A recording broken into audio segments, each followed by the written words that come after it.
है जो नबी का गुलाम हो जाए, जो नबी का गुलाम हो जाए, उसका ऊंचा मुकाम हो जाए। आपने शायद वो तराना सुना हो, मैं भी तो पुकारा जाऊंगा। उसमें जो पेंटिंग्स लगी हुई है ना, शहीदों के पिक्चर बनी हुई हैं, वो भी अल्हम्दुलिल्लाह मुझे एजाज़ हासिल है कि वो मैंने बनाई है। बिस्मिल्लाहिर्रहमानिर्रहीम। अस्सलाम वालेकुम नाज़रीन, आप प्लस न्यूज़ के साथ अफजल हुसैन भट्टी, और उम्मीद करता हूँ आप खैरियत से होंगे। आज हमारे साथ मौजूद है मोहम्मद फ़रूक कसूरी साहब, जो कि एक नात ख्वाह होने के साथ साथ एक पेंटिंग आर्टिस्ट भी हैं।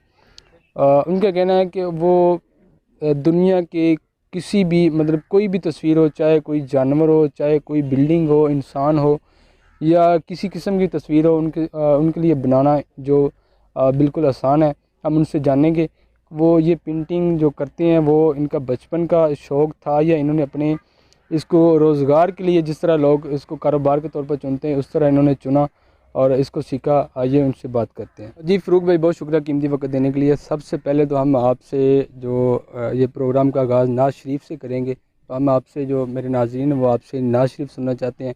उसके बाद हम आप आगे जो आपकी प्रोफेशनल लाइफ उसकी तरफ चलेंगे। निगाहे लुत्फ के उम्मीदवार हम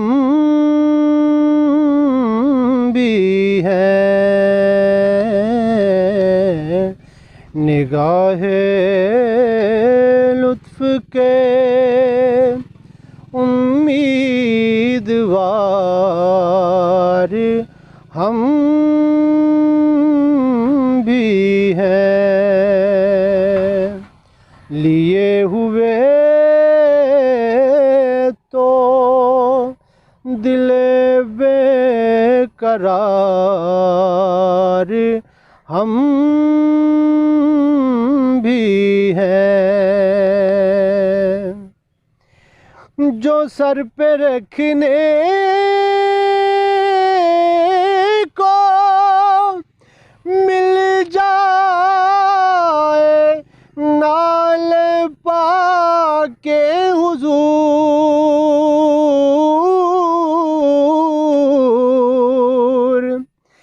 जो सर पे रखने को मिल जाए नाल पाके हुजूर,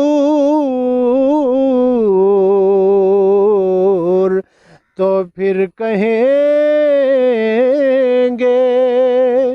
कि हाँ ताजदार हम भी हैं, लिए हुए तो दिले बेकरार हम भी हैं। चलो फ़रूक भाई, बहुत प्यारी आवाज़। मुझे ये बताएं, ये जो आप नात ख़्वानी करती हैं, ये बचपन का शौक़ था या? जी, ये अल्हम्दुलिल्लाह मैं जब फ़र्स्ट टाइम प्राइमरी स्कूल में गया तो मुझे मेरे अंकल हैं हाजी मनसब साहब, आप भी माशाल्लाह वो उम्रे पे हैं, तो उनको देख के मुझे नात का शौक़ पैदा हुआ। वो बड़ी अच्छी नात पढ़ते हैं, तो उनको देख के मुझे ये शौक़ पैदा हुआ और उसके साथ मैंने पढ़ना शुरू कर दिया। और ये अल्लाह ताला की ऐसी देन है कि ये नेचुरली है। तो उसके बाद मैंने बाकायदा उस्ताद से ये सीखा है नात पढ़ना। तो ये बेसिक जो है ना वो नेचुरली मैं इसको नात को पढ़ता हूँ। और स्टूडेंट की दौर में मैंने ये नात कंपटीशन में भी हिस्सा लेता रहा और अल्हम्दुलिल्लाह अल्लाह ताला ने इज़्ज़त दी। और उसके बाद फिर मैंने काफ़ी टीवी चैनल्स पे भी पढ़ा कलाम। तो ये मेरा बचपन का ये शौक़। कलाम आप खुद लिखते हैं? कलाम में ज़्यादातर वो मेरे उस्ताद मोहतरम थे, माशाल्लाह अल्लाह ताला को प्यारे हो गए, तो उनका लिखा हुआ कलाम ज़्यादातर मैं पढ़ता हूँ। मोहम्मद अमीन कसूरी साहब हैं, तो उनका ज़्यादा मैं कलाम पढ़ता हूँ। रुक भाई, आपने अपना तो कलाम सुना दिया, हमें अपने उस्ताद मोहतरम का लिखा हुआ कलाम भी सुना दे ताकि उनकी भी याद ताज़ा हो सके। ये माशाल्लाह मेरे उस्ताद मोहतरम लिखा हुआ ये कलाम है, और मैंने ये काफ़ी चैनल टीवी चैनल पे भी पढ़ा है, तो अल्लाह ताला ने काफ़ी इज़्ज़त बख्शी इसमें। जो नबी का गुलाम हो जाए, जो नबी का गुलाम हो जाए, उसका ऊंचा मुकाम हो जाए। जो भी मांगे तेरे वसीले से, जो भी मांगे तेरे वसीले से,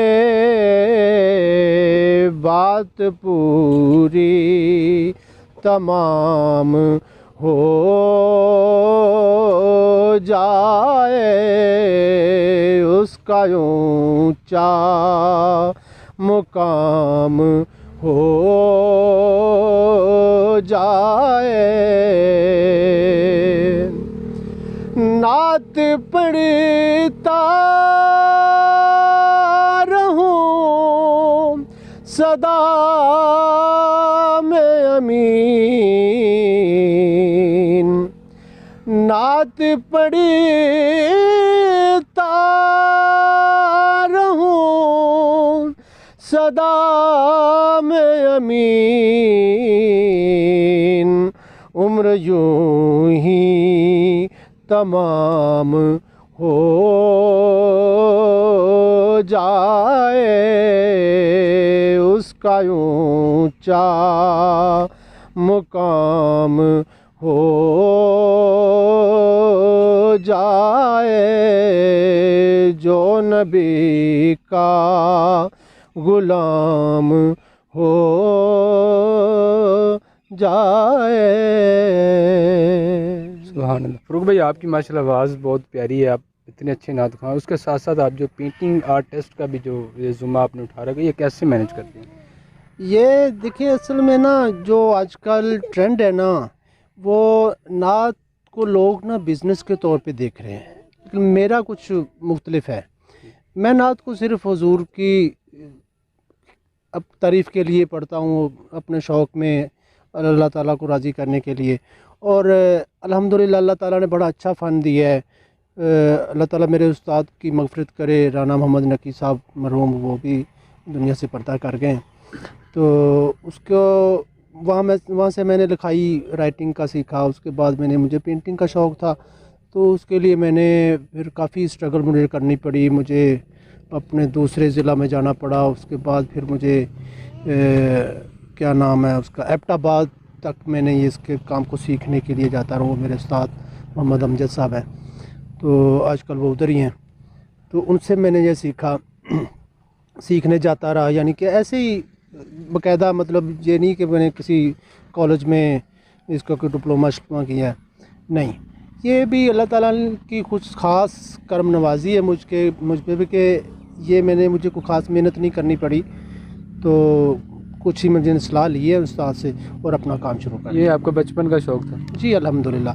जब ये मैंने दूसरी क्लास में था, तो मेरी राइटिंग इतनी अच्छी थी कि जो मेरे उस्ताद थे ना, वो जो हम तो ज़ाहिर वो तख्तियों पे लिखते थे ना, तो वो उस्ताद मुझे ये पूरे स्कूल की, पूरी क्लास की वो मुझे ज़िम्मेदारी दे देते कि आप इनको एक लाइन लिख के दें, ताकि ये नीचे बच्चे दूसरे उसकी 3 लाइनें लिखें, जिसे इमला कहते हैं। जी, इमला जिसे कहते हैं। तो वो मुझे बचपन से ही ये अल्लाह ताला की देन है। तो वो वहाँ से मैंने जो सीखता अब माशाल्लाह ये कब से आपके पास जो बड़े इस तरह के प्रोजेक्ट आना शुरू हुए? मतलब आपने मेहनत तो काफ़ी ज़्यादा की, उसके बाद ही सारी बात है ये जी। प्रोजेक्ट शुरू हुए। ये मैंने 2003 से मैंने ये अपना काम शुरू कर लिया था। एक फर्नीचर बच्चों की ना, एक फर्नीचर कंपनी थी, फर्नीचर बनाती थी बच्चों का, उसके ऊपर कार्टूनिस्ट पेंटिंग थी। तो उसके बाद फिर वो चलता चलता ऐसे हुआ कि मैंने अल्हम्दुलिल्लाह काफ़ी बड़े लोगों का, यानी कि जो हमारे एक्स प्राइम मिनिस्टर तक हैं उनके घरों में मैंने ये, यानी कि किड्स रूम के डेकोरेट मैंने किए हैं। अब ये भी आप कह रहे थे कि पेंटिंग किसी पाकिस्तानी एक्ट्रेस की है।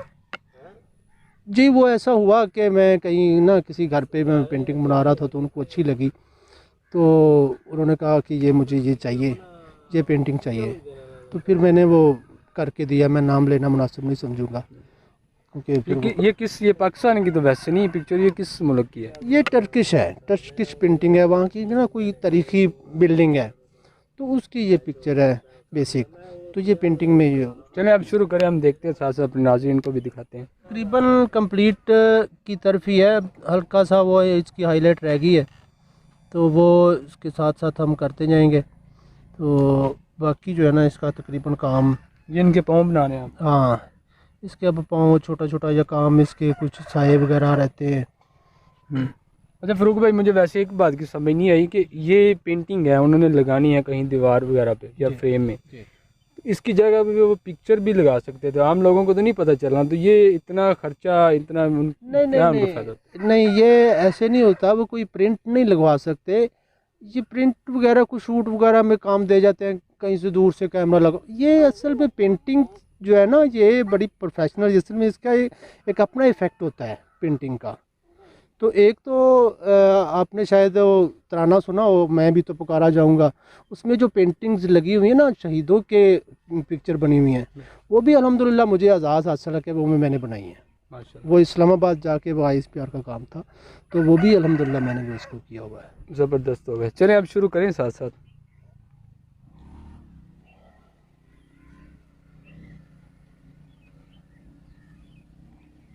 नाज़रीन ये देखें, बड़ी बारीकी के साथ, मतलब कि अगर आप दूर से देखेंगे तो शायद आपको समझ ना आए। ये आयत करीमा लिखी हुई है, इधर भी लिखी हुई है, इधर भी लिखी हुई हैं, और ये तो आयत शरीफ लिखी हुई है। ये मैं आपको बता दूं, आप भी देखेंगे कि बिल्डिंग अभी अनकम्प्लीट है। असल में ये तुर्की की एक जो तारीखी कोई उनकी बिल्डिंग है, नाम मेरे जहन में भी नहीं है, अगर आपको आता हो तो आप ज़रूर कमेंट्स में बता सकते हैं। तो ये जो बिल्डिंग बहुत पुरानी है, जिस तरह की हमारी पाकिस्तानी बिल्डिंग है, इस तरह ये बिल्डिंग बहुत पुरानी और उनकी तारीख़ी एक बिल्डिंग है। तो ये जो ना इसी तरह ही रहेंगे। ये मतलब कि ऊपर से जो समझने की बिल्डिंग टूटी हुई है, इसलिए ये इसी तरह रहेंगे। ये तकरीबन बिल्डिंग फ़रूक भाई का कहना है कि तैयार हो चुकी है, बस जो थोड़ा इस पर काम रह गया वो साथ साथ कर रहे हैं। फ़रूक भाई ये आप इससे मतलब कि पूछना तो नहीं चाहिए इनकम का, लेकिन महाना आप किस तरह कितना कमा सकते हैं? ये अल्हम्दुलिल्लाह अल्लाह ताला ने अच्छा रिज़्क लगाया हुआ है, अच्छा और इज़्ज़त का ये रिज़्क अल्हम्दुलिल्लाह लगाया हुआ है उसने। तो शुक्र अल्हम्दुलिल्लाह, अच्छा गुजारा चल रहा है। कितने दिनों में आप पेंटिंग तैयार कर लेते हैं? ये हो जाती है को 10-15 दिन में, ये ऐसा एक हो जाता है। कई पेंटिंग्स ऐसी भी होती हैं एक दिन में हो जाती हैं, कई पेंटिंग्स ऐसी होती हैं वो महीना महीना रह जाती हैं। तो ये काम आप किस तरह की पेंटिंग आसानी से बना सकते हैं, या कोई भी मतलब कोई भी मतलब कोई पोर्ट्रेट हो, कैनवस पेंटिंग, आयत वगैरह लिखनी हो, जैसे कैलीग्राफी, तो रफ में भी अब आजकल जो टेक्सचर पेंटिंग चल रही हैं तो वो भी करता हूँ मैं। इस मौजूदा दौर में ज़्यादातर लोग पहले किस तरह की पेंटिंग पसंद करते थे और आप किस तरह की लोग पसंद करते हैं? अब जो है ना ज़्यादा रफ की तरफ लोग चले गए हैं, यानी टेक्सचर पेंटिंग में गोल्डन वो ज़्यादा हाईलाइट्स होता है, वो हाई शाइन में होता है, वो उस तरफ ज़्यादा लोग चल रहे हैं, लेकिन आज रफ चल रहा है ज़्यादातर। क्या आपने यहाँ पे मतलब कितने बैकवर्ड एरिया से आप कह सकते हैं, ठीक है, तो यहाँ पे ये काम तो शुरू किया हुआ है, जिस लेवल का आप वर्क कर रहे हैं और जितनी मतलब लोग आपको जानते हैं, तो अब इस बैकवर्ड एरिया में कैसे ये सब मैंने लोग इस तरह यानी कि आपके पास किस तरह पहुँचते हैं? ये आजकल आपको पता है कि इंटरनेट का दौर है, तो ये ज़्यादातर मेरा फेसबुक पेज पे ही चलता है। मतलब वो ZF आर्ट नेटवर्क के नाम से मेरा फेसबुक पेज है, और इंस्टाग्राम पे भी ZF आर्ट नेटवर्क है, तो यूट्यूब पे भी ZF स्टूडियो के नाम पे मेरा चैनल है। तो इसी तरह सिस्टम चलता रहता है। ZF आर्ट आर्ट ZF कैसे आर्ट आपके जहन में नेटवर्क, है? ZF आर्ट नेटवर्क के नाम से जो है ना वो मेरा पेज भी है। ZF आर्ट नेटवर्क पे इंस्टाग्राम है और YouTube ZF पे स्टूडियो पे मेरा यूट्यूब पे है। फ़रूक भाई, आपका तो माशाल्लाह काफ़ी तजर्बा हो चुका है, ज़िंदगी का एक हिस्सा गुजर चुका है। जो नए हमारे दोस्त इस फील्ड में आना चाहते हैं या जो सीख रहे हैं, उनके लिए आपके पास क्या अपॉर्चुनिटी, आप उनको सिखाते हैं या सिखाने का कोई आपके पास कोई अकेडमी वगैरह? नहीं, एकेडमी वगैरह तो नहीं है। आजकल आपको पता है कि ज़्यादा ऑनलाइन ही क्लासेस होती हैं, कोई भी है। तो वो मैं अल्हम्दुलिल्लाह शुरू कर रहा हूँ। अनकरीब ही मैं उसको स्टार्ट करूँगा कि जो ऑनलाइन क्लासेस होती हैं ना, तो वो मैं उसको सिखाना शुरू कर रहा हूँ स्टूडेंट्स को। लोग यहाँ पे भी ऑर्डर देने आते हैं या सारे यानी कि ऑनलाइन ही आपका रब्ता होता है? हो जाता है, आते हैं लोग, यहाँ आते हैं। तो कई लोग जिन्हीं को करीब हों या कोई ऐसा हो कि वो हम देखना चाह रहे हैं कि देहात में क्या है, एक तो हम आपको वहाँ लाइव ऑर्डर कर लेंगे या जो भी है। तो एक तो वो सैर के लिए यहाँ आ जाते हैं और दूसरा वो ऑर्डर हो जाते हैं। तो ज़्यादातर वैसे ऑनलाइन ही होता है। आखिर पे मुझे ये बता दें कि एक तो ये चीज़ है, कोई बंदा ऑर्डर देता है, वो जो भी आपको उससे होता है लेन देन, वो ले जाता है अपनी चीज़। आप खुद भी चीज़ें तैयार करके मार्केट में सेल करते हैं? ये मैं ना अब कोशिश कर रहा हूँ, मैं ना अपनी पेंटिंग्स बना रहा हूँ। तो अब मेरा नेक्स्ट प्लान है कि मैं इसकी ना एग्जीबिशन करूँ की। तो कोशिश तो है कि अलहमरा में वो करूँ। तो नेक्स्ट देखते हैं। अभी भी पेंटिंग बना रहा हूँ, कि 20-25 बन जाती हैं तो फिर उसके बाद कितने आप एक पेंटिंग के कम से कम कितने पैसे लेते हैं? वो पेंटिंग पे करता है, डिपेंड करता है कि वो किस तरह की है। तो कई दफ़ा ज़्यादातर इस तरह होता है कि वो क्लाइंट की जब किसी को चीज़ पसंद आ जाती है ना, तो फिर उसके कोई कीमत नहीं होती। ये जो पेंटिंग है ना, ये 50+ में है। जो हमारे दोस्त अभी नए इस फील्ड में आ रहे हैं, उनके लिए आप क्या पैगाम देना चाहेंगे? ये बहुत अच्छी फील्ड है। ये इस तरह का है कि बंदे को एक नेचुरल आर्टिस्टिक माइंड होता है। ये सीखने में कम आता है, जो ये नेचुरली ज़्यादा अल्लाह ताला की तरफ से ज़्यादा ये इनाम होता है। तो जो सीखना चाहते हैं तो मैं अल्हम्दुलिल्लाह कर रहा हूँ, ऑनलाइन क्लासेस अब शुरू कर रहा हूँ। तो वो इस पे यानी कि वो आपसे रब्ता करेंगे आपके पेज के ज़रिए से? पेज पे कर लें, टेलीफोन पे कर लें, उधर ही नंबर होता है, वो सब कुछ होता है। जी, बहुत शुक्रिया। नाज़रीन, ये थे मोहम्मद फ़रूक कसूरी साहब, जो कि ना सिर्फ़ एक बेहतरीन नात ख्वां हैं, बल्कि वो एक इंटरनेशनल आर्टिस्ट भी हैं। जो आप देख रहे हैं किस तरह की उन्होंने प्यारी प्यारी वो बिल्डिंग की और हर किस्म की जो वो कह रहे हैं कि तस्वीर बनाना उनके लिए मुश्किल या नामुमकिन नहीं, बल्कि इंतहाई आसान है। इसके साथ अपनी मेज़बान अफजल हुसैन भट्टी को इजाज़त लें। अल्लाह हाफ़िज़।